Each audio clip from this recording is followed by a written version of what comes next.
former NFL GM, host of the Lombardi Line. Make sure you subscribe to the Daily Coach, Mr. Michael Lombardi.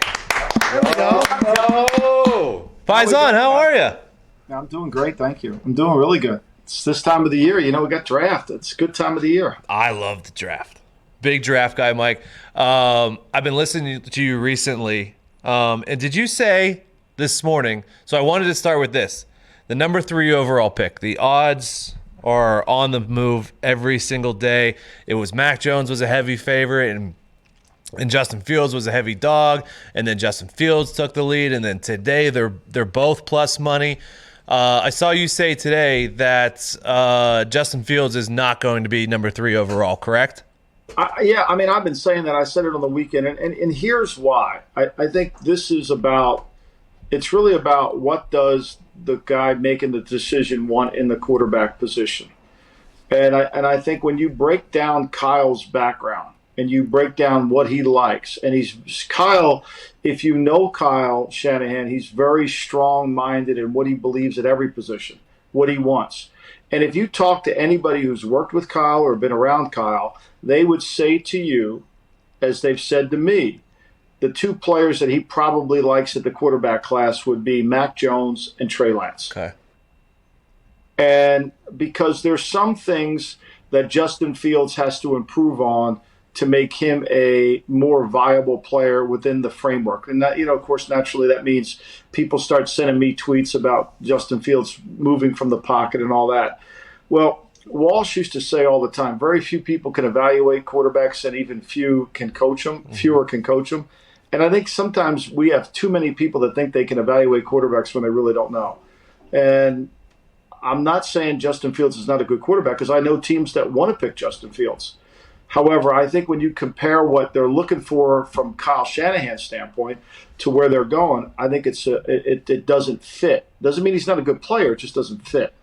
Mike, so the Niners have come out and said they're keeping Jimmy G. I don't know if you still believe that or not, but if they do and if they are keeping Jimmy G, would that lend you to believe maybe that they lean to Lance's direction, since he has less experience, I would say, and has a year under Jimmy G, and Shanahan would benefit him more? Or do you think it still could potentially be Mac Jones? Well, my initial reaction when they made the trade was it was Mac Jones. I mean, it was Trey Lance, because of exactly what you said, Tone. It was exactly what you said. My sense of it is he's going to need a redshirt year. I mean, Fran Fraschilla has the great line about some European basketball players. They're 2 years away from being 2 years away. Well, I think Trey Lance is a year away from being a year away. Okay, he's going to need a redshirt year because he's only played 19 games. He missed all of last year. He's coming from a different level of competition. Doesn't mean he's not going to take some time, but instinctively my reaction was, well, if you're drafting Mac Jones, you're going to play him right away, so you're going to trade Jimmy. But if you're drafting Trey Lance, you need Jimmy. Yeah. So that was the thought process there. And I do think here's what I do know. There's a contingency within the 49er organization that really loves Trey Lance. Whether it's all different levels, personnel directors, scouts, all that. They love Trey Lance. They don't dislike Mac Jones. I think they prefer Trey Lance. And I think there's part of the collaborative effort is to try to get Kyle to buy into somebody other than Mac Jones, or at least see the other side of Mac Jones and have options. And I think that's what's been going on the last month. And I think that's why you've seen the betting market reacts to rumors. It reacts to, the market went way up for Justin Fields with no real tangible evidence to support it, because on Monday they worked out Trey Lance. And we know that Lance has been using a coach just like Fields has. The 49ers sent a coach in there to kind of coach him on what they wanted with the players' permission. Mm-hmm. So, and they can report back. But I think more than anything, I think this is going to be one man's decision.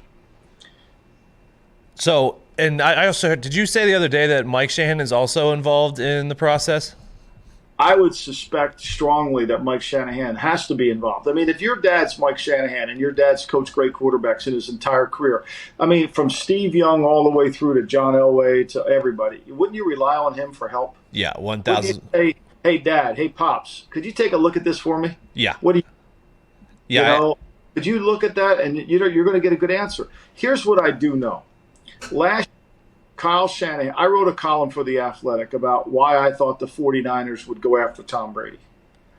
And I had a lot of facts in the column that, I reported in there. And if you read that column, I think as you come forward, you realize that Kyle really wanted to make that bold move. And it was a bold move because here you are, you just went to the Super Bowl. You have a very young quarterback, and now you want to go take Kyle, you want to take Tom Brady. And a lot of people in the organization are like, yo, we get it. You've got all the authority in the building. Because let's make no mistake about this. In Kyle's contract, he has complete autonomy to do whatever he wants, whether it's fire a trainer, whether it's hire the equipment guy, whatever he wants to do. The buck stops with him. So, and he listened to a lot of people say, no, we'll get better at quarterback, give Jimmy another year. I think that watching Brady win a Super Bowl has caused this reaction to trade up. That makes sense. So, Mike, being a gambling show, we have Justin Fields plus 105 to go number 3 overall, Mac Jones plus 115, and Trey Lance plus 270. And then Justin Fields over-under is 3.5, and Trey Lance over-under is 6.5. If you were a gambling man, which I know you're not, but you give advice on it, what's the direction you're leaning as far as that's concerned?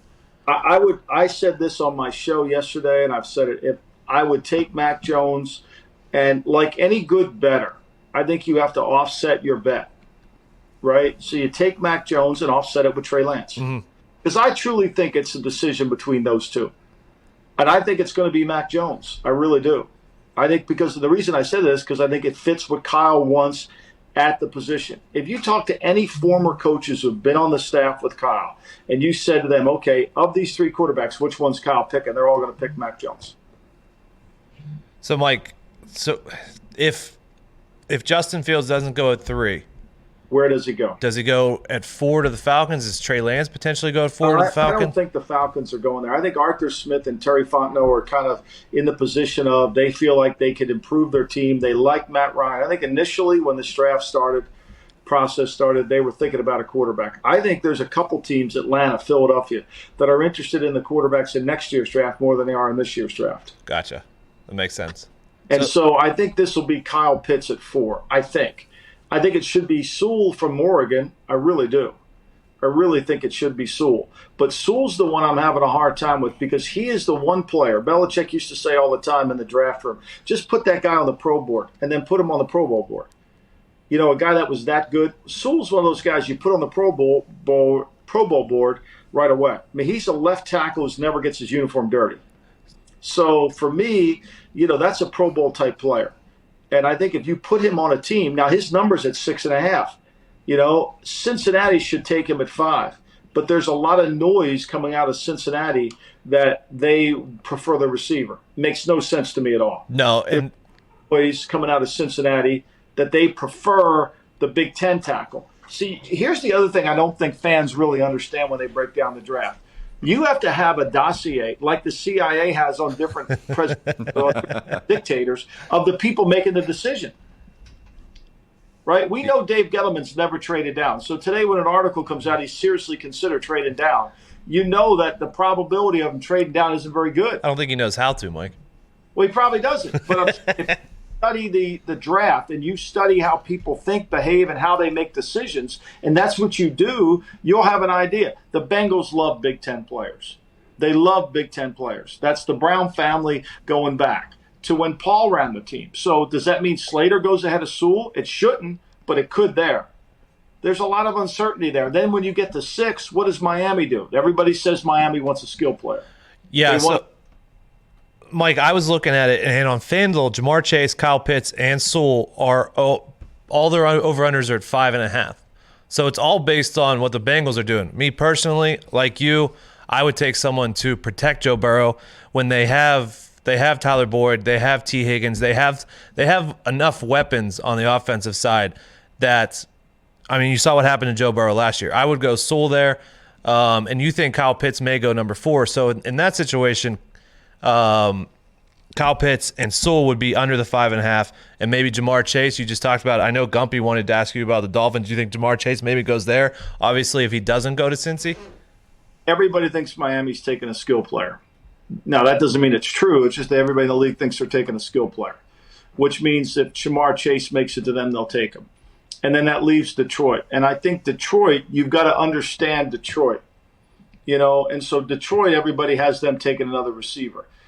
If you know Chris Spielman, if you ever listen to him do a broadcast, all he talked about was grit and toughness and pad level. Motor City Dan Campbell's the same, Mike. Yeah, I mean, do you really think they're going to spend their first pick, the signature pick of their administration, on a receiver? They're going to spend it on one of those guys in the trenches, whether it's Slater from the Big Ten, or maybe they'll take Justin Fields. I mean, Spielman lives in Columbus, Ohio. He's watched Justin Fields play since he got to Columbus. He's probably been at practices. Would you like that pick?